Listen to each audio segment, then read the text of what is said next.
Hey guys, Ricardo here and welcome to another blog tech tips. In today's tutorial guys, I'm going to show you to use the magnifier on your iPad. So there's actually a magnifier. Let's say for example you have a photo with text that you want to magnify to see exactly what's there, or something small and obscure on your screen. It could be anything, I do not know exactly. You might find a better option or uses for it to magnify stuff that you can't normally magnify. Alright, so what you're going to do here guys is go to your settings. Once you're in your settings, you should be here. Sorry about that. So you're going to go down to accessibility. You're then going to go to zoom. Right here it says zoom. Go ahead and turn this on. You're then going to get this particular magnifier here. And what you want to do is to move it, you're going to tap on this very specific place. And there you go. You can actually magnify stuff. And it will magnify the area here.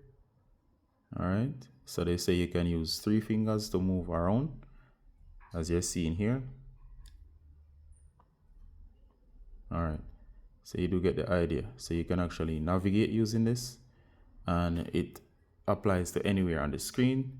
So all you gotta do is move around, and once you move around guys, you should be able to get anything you want magnified. Alright, so that's how you use the magnifier. To turn it off, go back into your settings.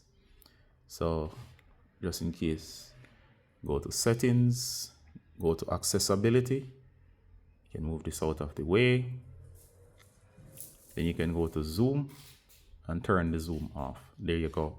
It's now fully out of the way and fully working. So that's how to turn off the zoom on your iPad. All right, in terms of activating the feature, using the feature, and it will work on anything that's too small. You can get it magnified up to a point. Sure, you can use it for several reasons. See you in the next one, guys. Bye.